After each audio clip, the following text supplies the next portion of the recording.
She's got the scoop, community and entertainment. She's in the loop. Every smile a burst of velvet light. Through the screen she shines so bright. With the laughs and tales that weave tonight.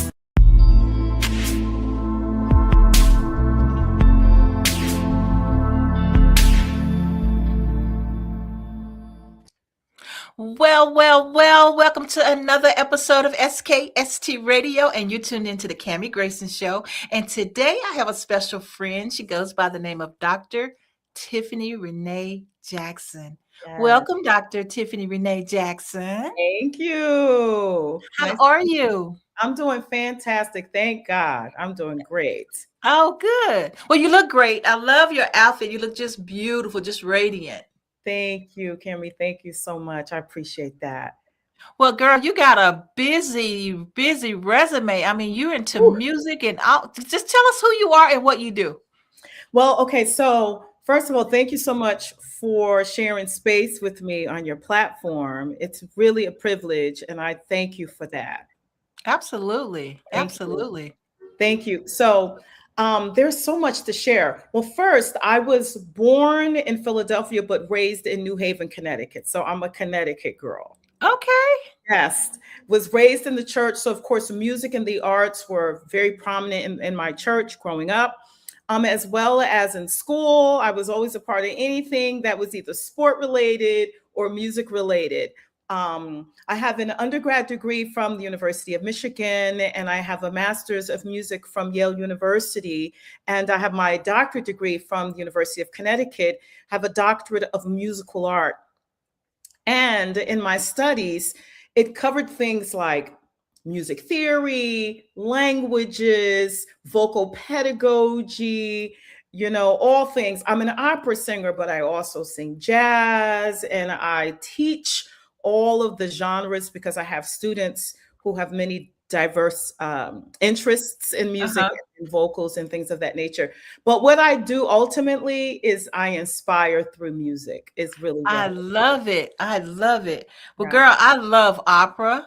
I love musicals, so I can hit you with a high pitch real quick, and so so I love it. So is your voice trained for opera? Oh, for sure. For sure. I started taking voice lessons at 11 years old in New Haven, Connecticut. And that's when I was introduced to Italian arias and Italian composers like Caccini, Pergolesi, Giordano. Oh, wow. Yeah. And I was exposed, even though I grew up in the inner city, I was interested in learning things that were outside of my comfort zone. Culture. Yeah, I love it. And culture. And so, yes, I'm highly trained. And like I said, I have so many accreditations based on my interest in music and as an opera singer. I actually studied with the first African-American tenor to sing at the Metropolitan Opera. His name is George Shirley. Oh, wow. Yes. That is amazing. Yes. I'm looking at you and I'm thinking, can I even envision you on the stage with your opera career? It's just, it's just so much fun just to see that, it coming from the stomach, the diaphragm, just coming out. I love it. You just don't look the part. You just don't. You look too glamorous to be an opera singer. Oh, really? Oh, listen. Well, you got to meet some of my friends. Oh my goodness. I'm going to throw some names out there so we can, your audience will look their names up. There's this South African phenomenal soprano named Pretty Yende. Wow. And my friend Nicole Heaston, who's a phenomenal opera singer. My friend Marsha Thompson. You name it. There are many phenomenal and glamorous Black women out here singing classical music and opera. Yeah. Wow. Oh, for sure. You just get that stereotyped, I guess, For And sure. that to me, looking at you, I know you're a Yale professor and all this stuff, but me looking at you, I can see the jazz singer. Oh, yes. I can see that, Oh, yes. But the opera, oh my goodness. Oh, yeah. I would love to see a clip of you or hear a clip of you singing opera. I would think that would make my day. That would Well, make my day. I'll hit a little note for you a little bit later if you'd like to. I'll sing Oh, some I would love that. I would great. absolutely love that. Okay, so let's go back. Let's go back. I took over your story. Oh, I'm that's okay. just I so loved it. excited about everything. So, okay, so now you went to school. What pushed you into this genre of music? What pushed you into going to school for music? For opera. Well, exposure, to be quite honest. I mean, like I said, I grew up in the church and all of the sisters could sing. So it was a Mm. very integral part of my life growing up in church. The sisters could sing down. So that was culturally just a part of me. But my mom told me when I came home from nursery school one day and I was singing, Twinkle, Twinkle, Little Star, she said, I think that baby can hold a note. I think. So my mother, she said from a young age, I could hold tunes and sing in tune. And it was just something I was blessed to do, but it wasn't developed until I took my first voice lesson at 11 Wow. years old. So it's the exposure, like you said. I'm not the typical opera singer, but in my circles, I'm not unusual. There are many of us out here doing wonderful things in the classical space. So, for me, it's really about exposure. Once you're exposed, because it's hard to be what you can't see. Hmm. And see, that exposure is what allowed me to think like, oh, I can sing classical music and still be my whole Black self. I can be a Yeah. Black woman and be from where I'm from and sing this style of music. So that's how it started for me, is exposure and taking voice lessons very young. I love it. I love Yeah. it. Because I'm well versed, but like I love musicals. Yes. You I do barely too. can find Yeah. African American people who actually like musicals. Yes. They Yes. will go to stage plays, Yeah. Yeah. those Yeah. type of musicals, but they won't go to the Grand Ole Opera type musicals. You know what Yes. I mean? Yes. They're starting to move into it, like when the Color Purple and things like that. For sure. But before all that, right? Yes. We just didn't go to we was not exposed to that type of art and culture. For sure. I think it just depends as well too on your circles, because I was just in New York for a couple of days and I went to see a Broadway play, and I also went to the Met to see an opera. Um, and it was amazing to me how many Black and brown folks you see there. And so I think in major metropolitan areas like New York, Mhm. and maybe like LA and places like that, where you will see more of us present Mhm. in some Mhm. of those spaces. Because I thought the same thing as well too. I didn't see a lot of Black opera singers, and also really very many singers outside of gospel and R&B until I went to college. Yeah. And Yeah. then when I went to college, I met many Black and brown folks who were conductors, composers, opera Mm. singers, jazz singers, musical theater singers. So I think it just depends on your perspectives and your circles and how widely you've been exposed to these things. I didn't know until I was exposed to them, but Right. we're Right. out here. We out here. Yeah. And it's amazing though. It's just the times, right? I think the Yes, times have changed where yes, we are now professors and we are now, doctors at our craft, right? yes, The music teachers at schools, at the yes, colleges, you know what I mean? And yes, so to go beyond that, then, like your Jennifer Hudsons and people just showing us that we can do it, for sure, for we sure. can do it. Even though I was turned down, guess what? I have a talk show now, you Listen, know? look And here. so we can do it. I guess we shouldn't let things hold us back and tell us that we can't do it. For sure. And also too, like I said, you know, exposure and knowing the history. Because one of the classes that I've taught in the past is the evolution of American popular forms of music. And one of the things that I learned in school is Black folks, we've been out here. Like in the 1920s and 30s, we had the Ma Rainey's, we had Bessie Smith, we had Mhm. Mamie Smith.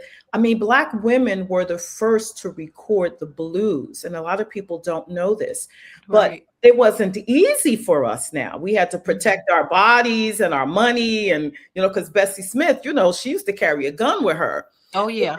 Bessie Smith owned her own train at that time. It was really extraordinary. Made $2,000 a week at that time, which is a lot of money today. Oh, yeah.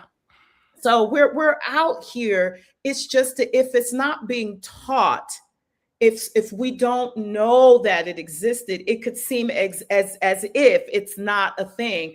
Right. But when I look back into the early 20th century, with the evolution of just Black people coming out of slavery, and then we had the Reconstruction, and then Jim Crow, and all of these different areas, when we talk about things like zeitgeist, we were out doing the thing, especially in the 30s during the Harlem Renaissance. Yeah.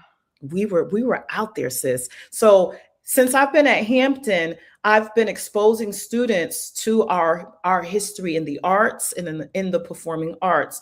Because again, it's hard to be what you can't see. So yeah.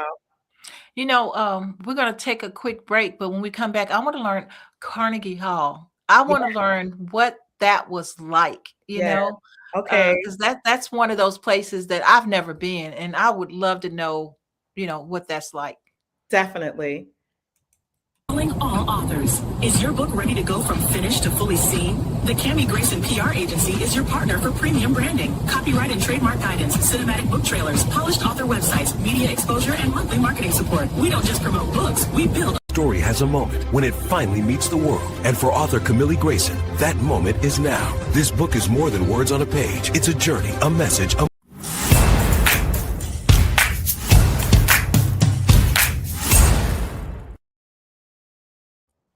Okay, if you just tuned in, you haven't tuned in too late. You tuned in to the Kami Grayson Show, and I have a very special guest who's with me today. She goes by the name of Dr. Tiffany Renée Jackson. Yeah. So Dr. Tiffany Renée Jackson was just telling us all about her adventures and her music, and Yes. oh my gosh, this lady has a plethora of skills. And so part of her resume here, she mentions Carnegie Hall. I Yes. want to know what is that like? Wow. Well, I remember at that time in my life, I had my debut in 2005. I was in my early to mid 30s. And I was going through a change in my life where all of my formal training was done. And now I'm out here. I'm like, okay, now it's just me. I'm not in the opera house. I'm not in my training, spaces. I'm not in school anymore. And I just signed with a New York agent at the time. Oh, wow. Right. And so when I signed with her, then I started to get more exposure in the States, because prior to that, I was singing all over Europe, and her name was Judith Liegner. God bless her soul. She's passed away now. But I remember going to the audition, and when I got the call, I was like, what? My first thing was like, what am I going to wear? What am I going to wear? That's a women thing, huh? Okay, what am I going to wear?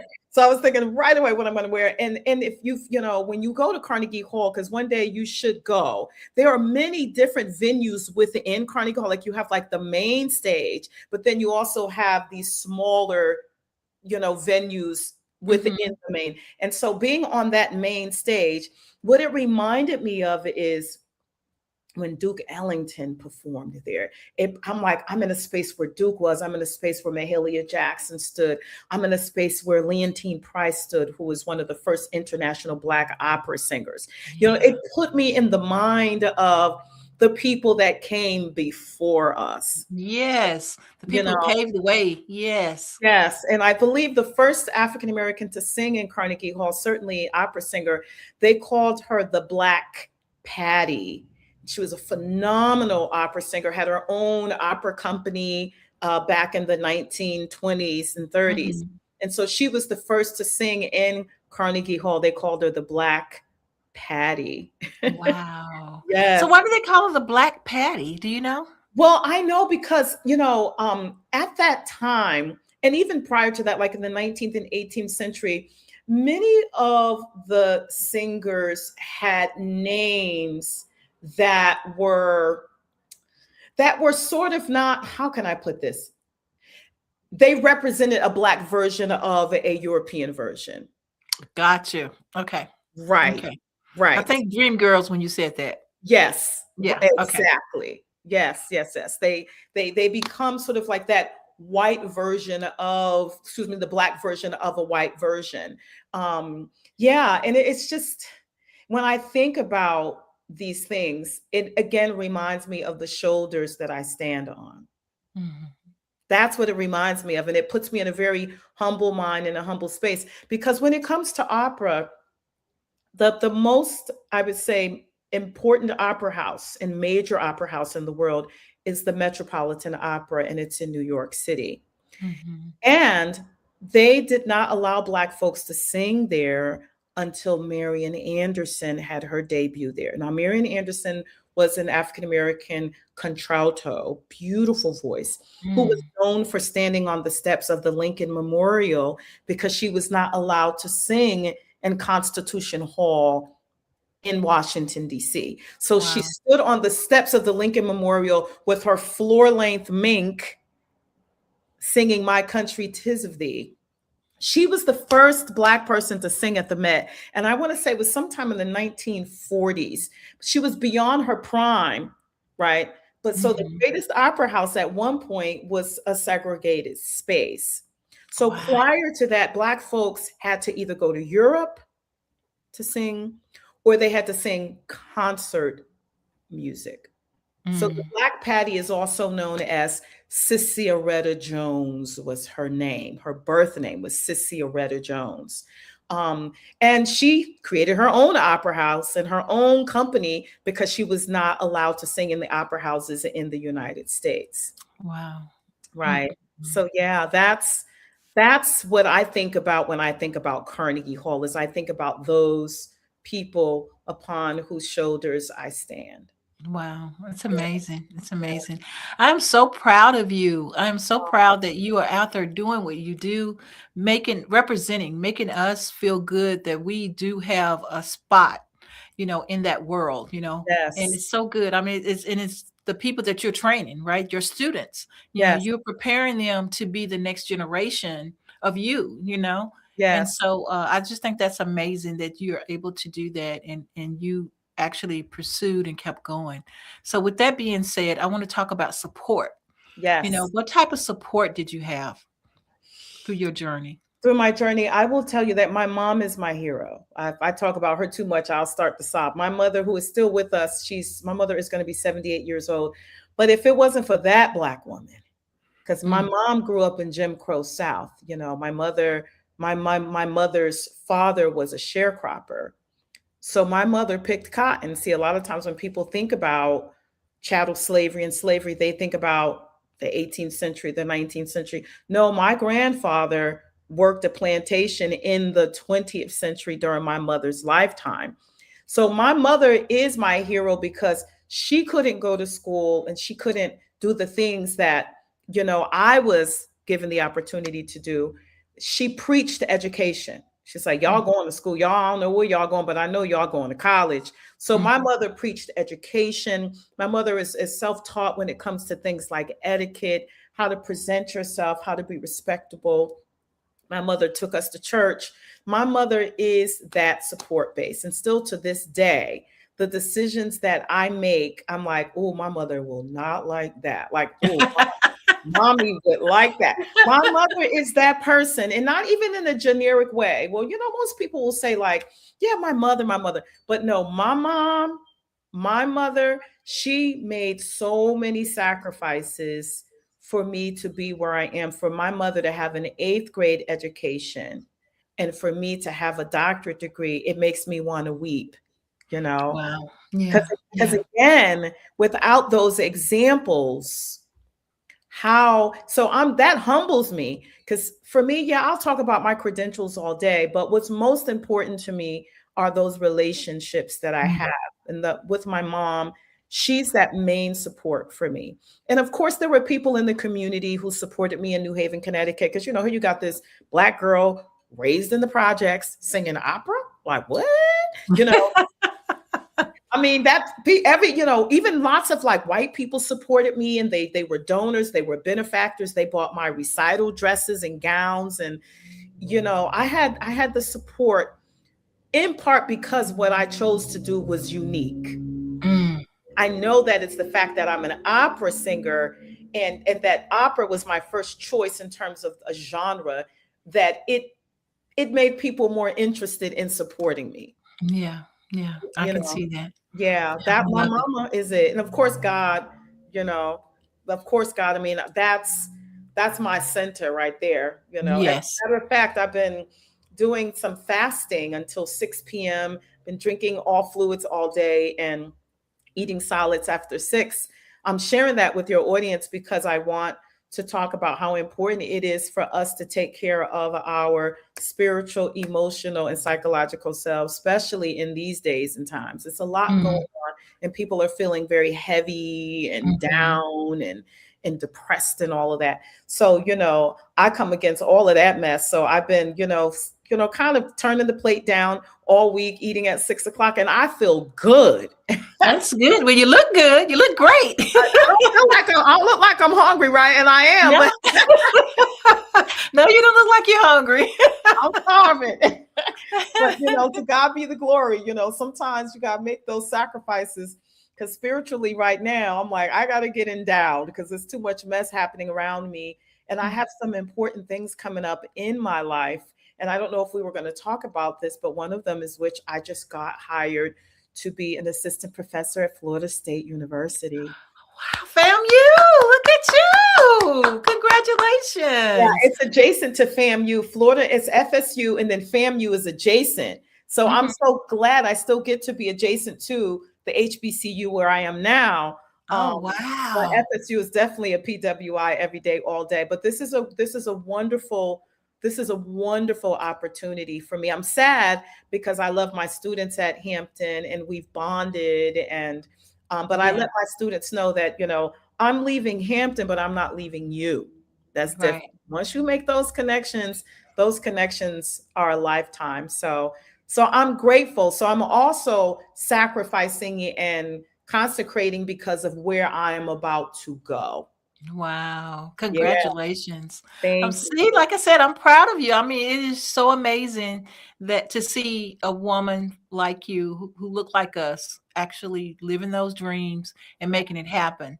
And so it took you and, like you said, the shoulders that you were standing on to Yes, get you there, right? And yes. so, you know, hand up, you know, give people a hand up, and that's wonderful, absolutely wonderful. And now your shoulders, you know, people stand on yours, and now students are standing on mine. And, you know, that's why it's important for us to be about that business, because it's harder now than it was when I was younger, you know, because there are so many distractions now for young people. You know, in Yeah. the arts, one of the things that I am doing to bridge the gap a bit, and I think about maybe 16 or 17 Hampton students are participating. I started a program called the Paris Performance Experience. Mm. So yeah, so I and it's 2 weeks, two intensive weeks of study in France. It's a performing arts festival. And I designed the program, and I mean, it's been like a labor of love, but it hasn't been easy. I built my own website, and I'm partnering with a French artist who is wonderful. His name is Kees Rowinga. And and we're bringing a total of over about maybe 50 something students to be in residence to study the performing arts. Phenomenal instructors are coming. Avery Wilson, who is a friend of mine, is coming to work with a few of the students. There's going to be classical, jazz, gospel. I'm going to be doing a series on the business of music. So I'm really proud about, you know, doing this program. It's called the Paris Performance Experience. I love Yeah, it. Absolutely love it. yeah. Well, I know Thank you. before we go, I'm supposed to get a little tidbit of the song, and Yes, then, but I do want some words of wisdom before we do that. So definitely. do you, All do you right. have any words of wisdom? I do have some words of wisdom. Balance, balance, mind, our body, our spirits. It's important to find that balance. And I think more importantly, spiritually these days, we really have to come into ourselves. And I'm not talking about this from a religious standpoint. I'm just saying that it's hard to love someone or something if you don't love yourself. And so Wow. for me, self love and self actualization is about connecting within. Mm-hmm. And when we learn how to really live with ourselves, by ourselves, unto ourselves, then we can love better. And we're more adept at saying, no, I don't want that. And yes, I want that. And no, I don't want that. Mm-hmm. But I would say just spiritual and physical health and wellness is 100% what we should be focusing on while all of this turmoil is going on around us. We have to stand. We have to Yeah. stand. Yeah. Yes. I love it. I love it. Yeah. Now it's song time. Yes. So I can sing all kinds of different things. I sing Okay. opera, but I'm going to sing a bit of a classical piece. And I think it'll be apropos for me to sing the very first classical song I learned when I was 11 years old. Okay. I'll just sing a little snippet of that. Okay. Take a little bit sip of my tea.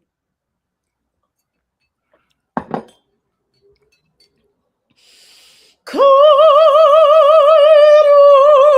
mio ben, credimi almen, senza di te languisce il cor. Caro mio ben, credimi almen, senza di te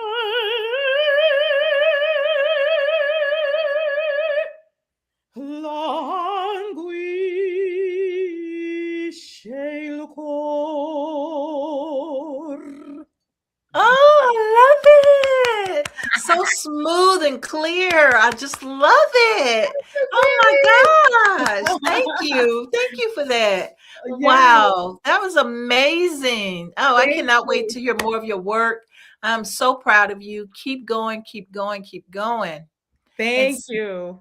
and stay in touch with SKST. Let us know what's going on so we can come back and visit with you again. And if you got any projects coming up, what projects do you have coming up, by the way? Oh my goodness. So I'm going to be going to Jackson State University the first week in June, and I'm going to be doing some seminars on branding, on the business Nice. of music. Yes, the business side of things. As a creative, we sometimes forget, the business side. Yeah, absolutely. I'm going to be singing a mini concert as well, and maybe doing a small excerpt from my one-woman show I wrote called Rising of the Necessary Diva. So that's coming up. I'm Okay. very excited about that. And then, of course, the Paris Performance Experience is July 17th through July the 31st, 2 weeks of teaching and directing in France. Yes. I So love it. I love it. Tell people how they can get in contact with you. definitely. So necessarydiva.net. And necessarydiva@gmail.com. All things Necessary Diva. It's my alter ego. I didn't get to talk much about fitness, but I'm also a bodybuilder. Wow, girl. How'd you hold that back? Girl, because we need 2 hours to be talking about all the stuff I got going on. Well, we definitely have to bring you back. I would definitely love to. But yeah, fitness is also an important part of my life. And my brand, Necessary Diva, is the opera singing bodybuilder. And I was on America's Got Talent back in 2011, performing as the Necessary Diva. Wow. So yeah, so that's how people can contact me. Even if they Google Necessary Diva, they'll see a lot of things come up. But certainly necessarydiva.net is my website. I love it. Absolutely Yes. love it. Yes. Well, Doctor, Thank you so much for being on the show today, girl. Thank you, You just sis. you just got my cheeks so tired of smiling right now. Thank you for my song. I love it, love it, love it. I am going to play this over. You will get a copy of this show tonight, and you can repost again. And Okay. again, thank you, thank you, thank you on behalf of SKST Radio Network and Podcast Studios, our Yes. team here. Thank you so much, and keep going. Thank you. God bless.